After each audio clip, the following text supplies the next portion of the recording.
I'm going to make a lesson video now about the song Journey in Satchidananda by Coltrane.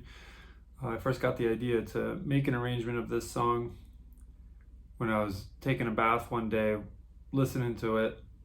I had some incense burning like one does when they listen to this song, and I thought, I bet I could play that on guitar. And so I kind of pictured it, and then I went into my studio afterwards and I arranged it in the next couple hours, and I made my first video recording of it that I put on YouTube.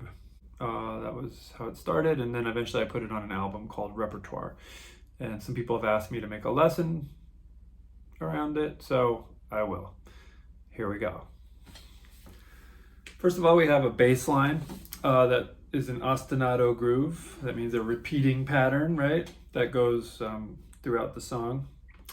And it goes like this.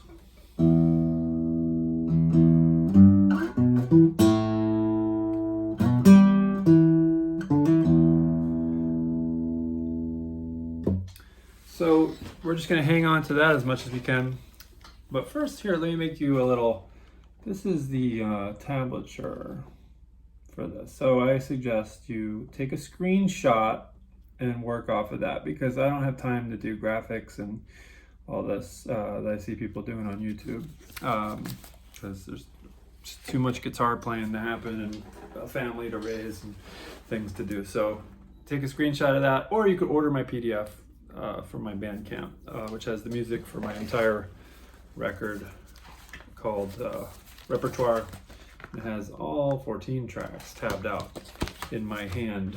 Okay, so that's like a E minor pentatonic figure. I should mention on the record I'm tuned down a whole step, so D minor pentatonic, but I'm just gonna keep my guitar in standard right now. We're working in an E minor pentatonic.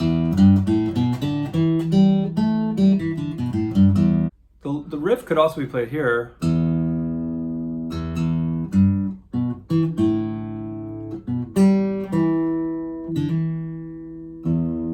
I sometimes put it there for a variety of sound when I'm improvising. The other thing about this song actually is that I tune the B string down to an E, which I'll do that now.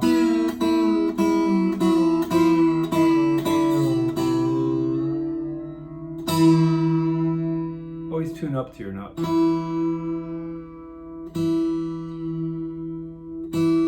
Okay.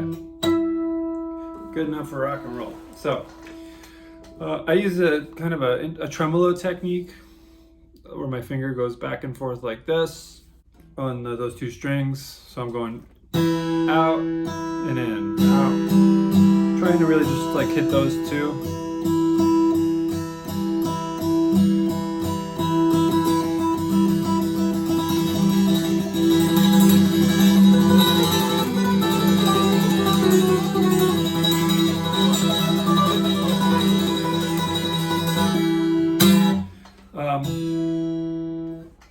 Somebody called that the parish dangle one time, because it looks like my finger is dangling when I've kind of done that a lot over the years. And that takes some time to develop, but just start slow and feel free to hit me with questions about developing that technique. I put on the score that I'm using this E natural minor scale on string 1, so those are kind of the notes I stick to pretty much.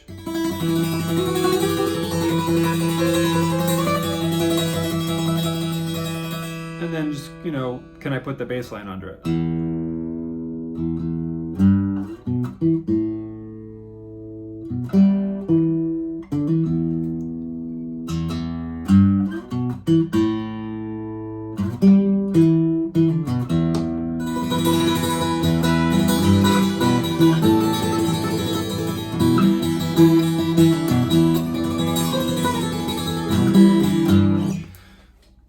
So that's kind of the vibe. I guess I notice when I'm doing this, I'm also anchoring this finger down. Gives me some support. So my ring finger is anchored. I'm doing the bass line.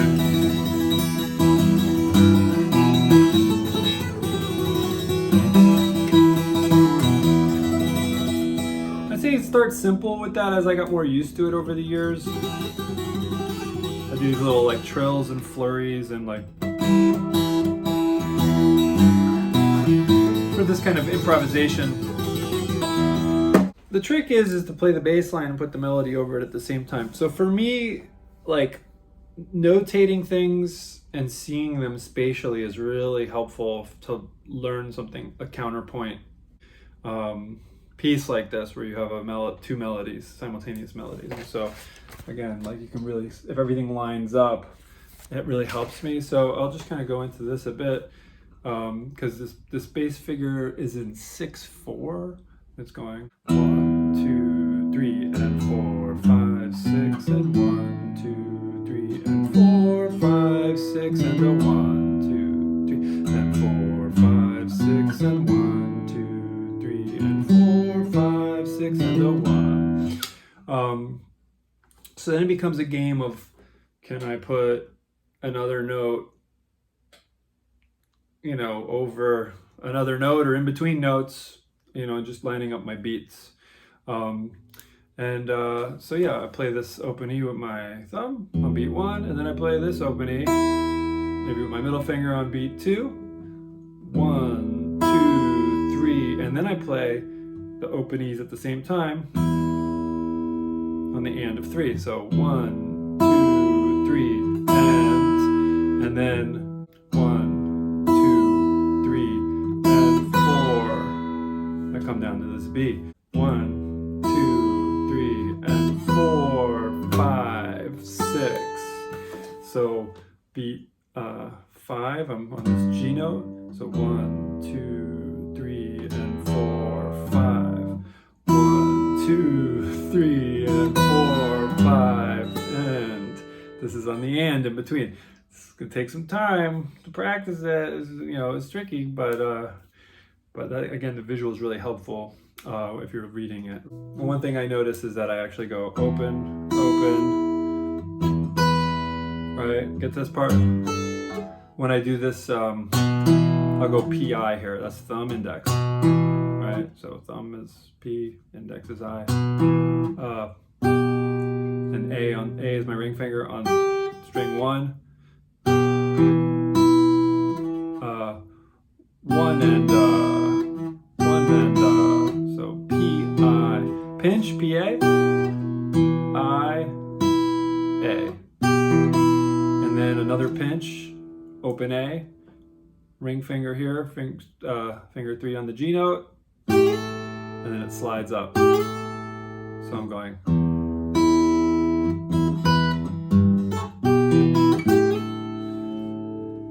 So that's that part, and then we're at, I actually now, instead of voicing like this, up the neck, I stay in position to get these melody notes. I had to, you know, I gotta put the bass line in different places on the guitar to make sure I'm in the range of the melody.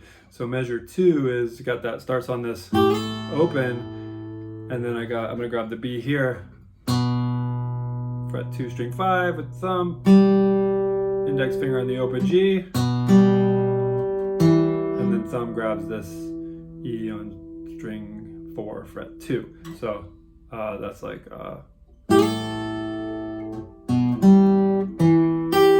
then I got this G right after that. So that's 1, 2, 3, and 4, 5, and then little pause here. We're gonna do a hammer-on, and then with the open E at the same time. So I'm doing this, and I'm doing open E at the same time, ring finger on string 1. So I'm going,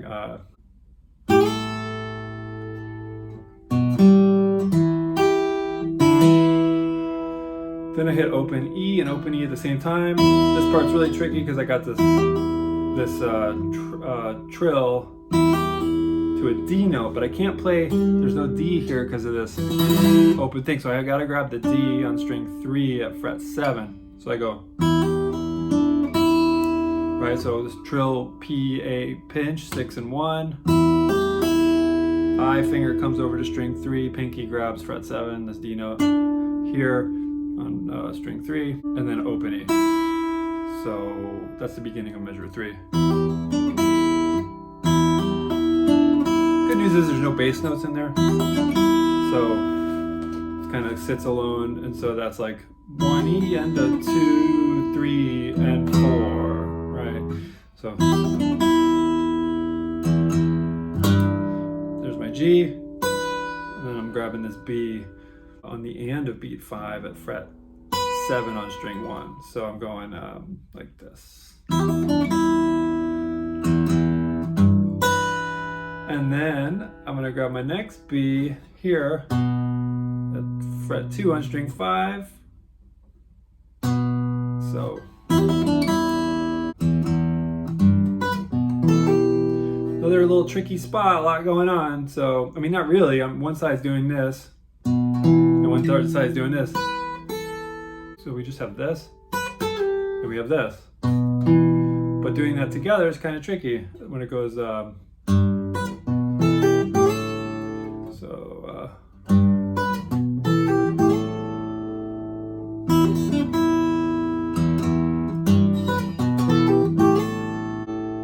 So that's going to be played like finger 1 on the G, pinky on the B here, fret 7, string 1, 5 and 6, and the bar again. Getting this E note here on string 4.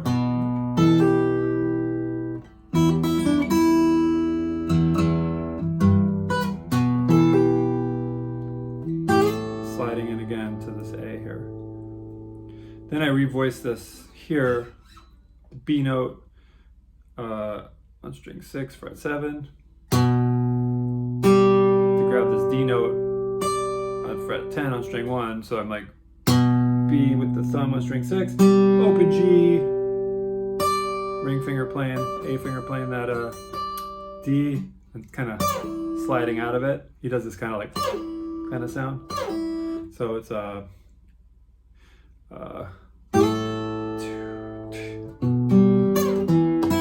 then I got this E here. So sliding here, thumb on fret 2 here, open E here.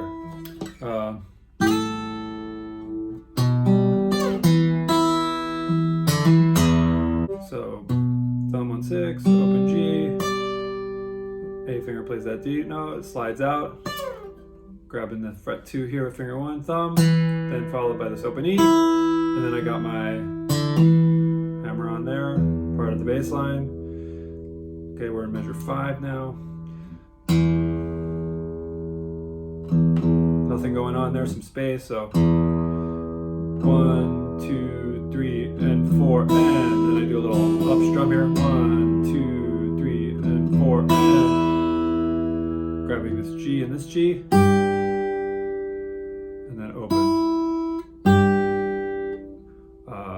5, and 1, 2, 3, and 4, and 5,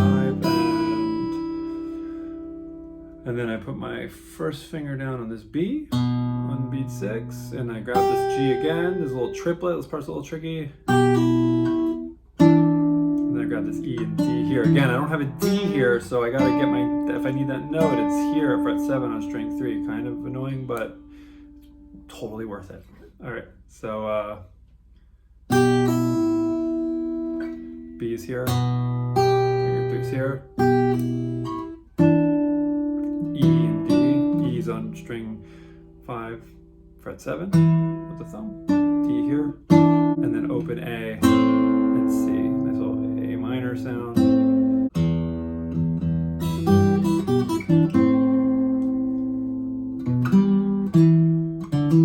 Just chilling with our original figure, and then there's this kind of interesting little fluttery thing at the end of the phrase here, and this goes on and on. I just did these bars and called that good, and improvised before and after it.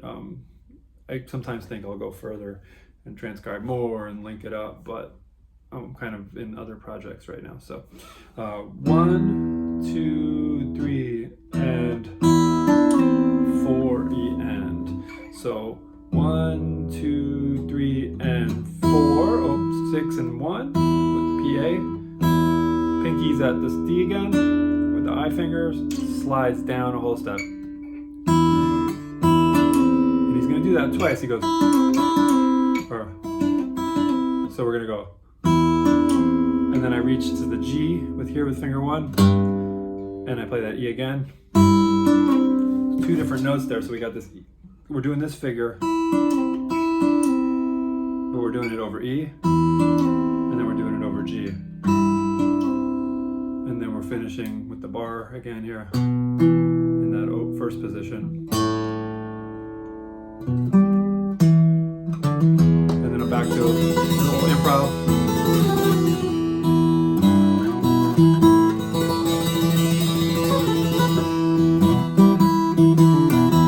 And then when I've started to do this thing later on, when I started performing this live, where I would like do an octave as like a grand finale, kind of after I improvise a little bit.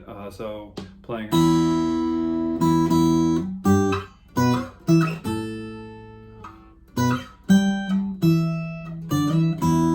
But with the angle.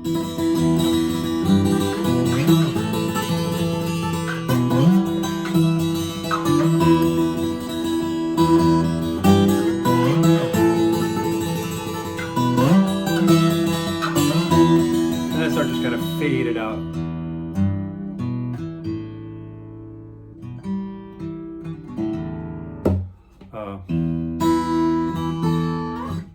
So yeah.